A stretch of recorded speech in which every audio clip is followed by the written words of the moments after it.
Shalom, salam sejahtera para pemirsa dimanapun Anda berada. Kembali kita bertemu dalam video Sekolah Sahabat 10 menit yang pada pekan ini kita akan masuki pelajaran keempat dengan judul Harga dari Istirahat.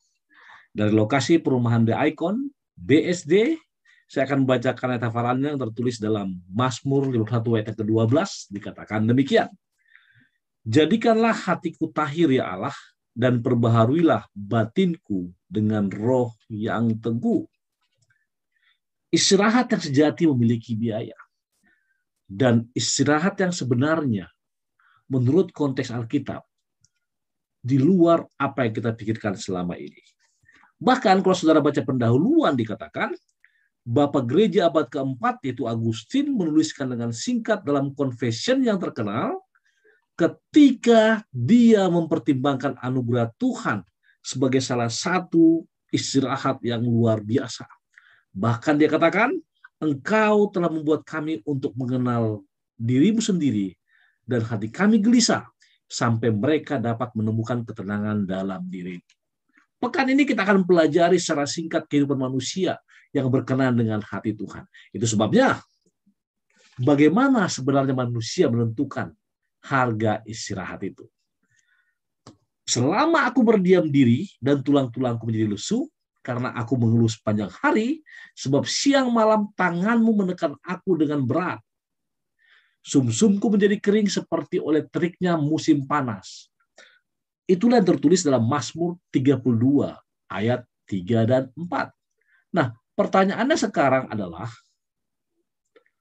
dosa mengambil istirahat kita. Dan kita perlu mendapatkannya kembali. Namun dalam konteks dunia sekular saat ini, maka mendapatkannya kembali memerlukan biaya.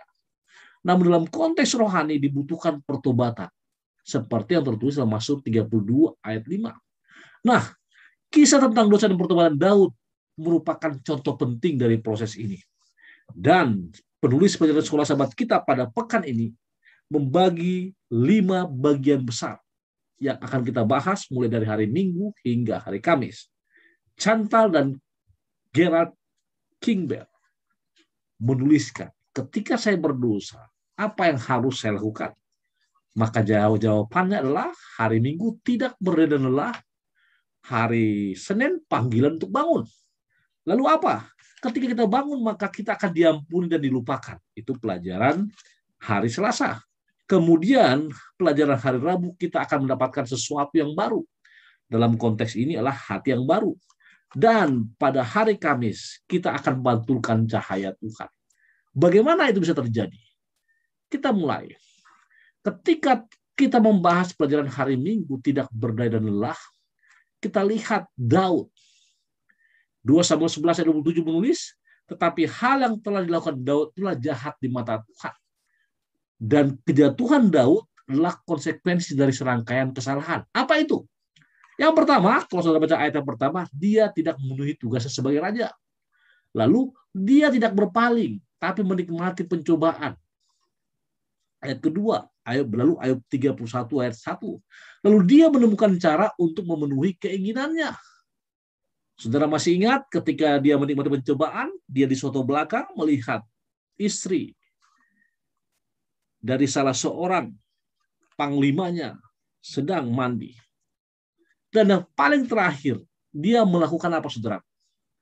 Dia melakukannya. Nah, yang saya mau pertanyakan kepada kita, ketika kita menghadapi ini, apa yang dilakukan oleh Daud adalah jahat di mata Tuhan. Kenapa saya katakan jahat di mata Tuhan? Ingat, dia mencoba untuk menyembunyikan dosanya dengan mengelabui orang baik. Dia menempatkan Uria, suami daripada wanita yang dia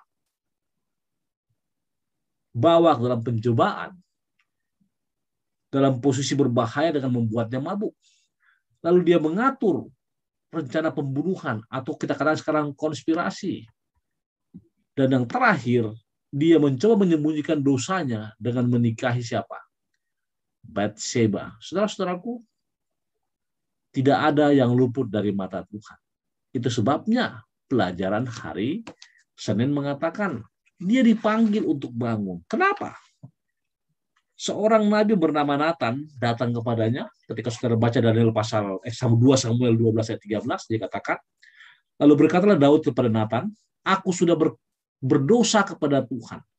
Dan Nathan berkata kepada Daud, Tuhan telah menjauhkan dosamu itu, engkau tidak akan mati. Ingat, pada zaman teokrasi atau ketika Allah memerintah, Tuhan menentukan hukuman bagi seseorang.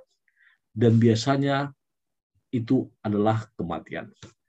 Tuhan tidak duduk dan tidak melakukan apa-apa. Tuhan bereaksi terhadap dosa dan nyata Daud dengan mengirim Nabi Nathan. Nathan menggunakan sebuah perumpamaan untuk menyentuh hati nurani Daud, menarik rasa kegelisahan Daud dan pengalamannya sebagai seorang gembala.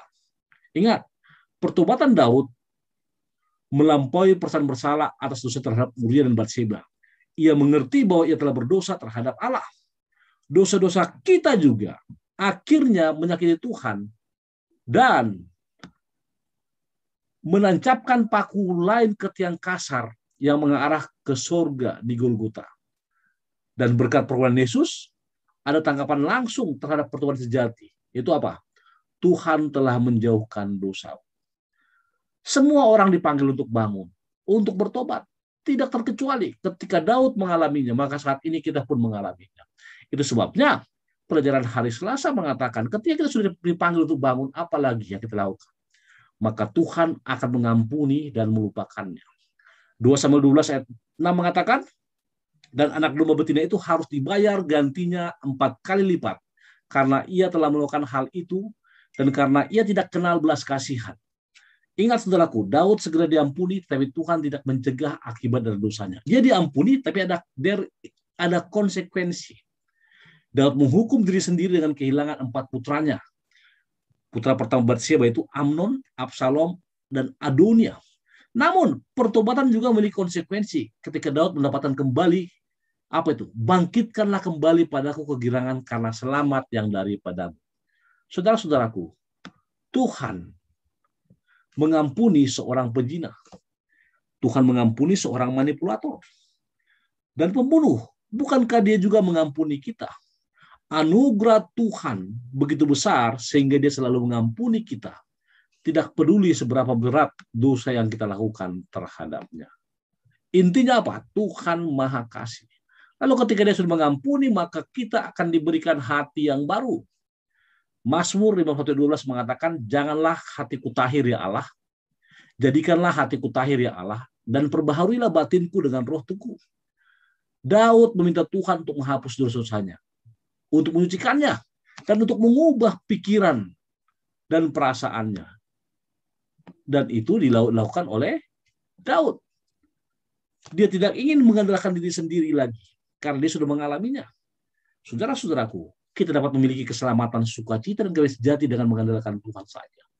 Hal yang dilakukan oleh Daud adalah hal yang harus dilakukan pada saat ini. Dalam hal ini, hanya Roh Kudus yang dapat mengubah hati kita. Dia menuntun kita pada pengudusan, membuat kita menjadi baru, menguatkan kita untuk melawan pencobaan, dan memberi kita istirahat. Istirahat apa, saudara-saudaraku?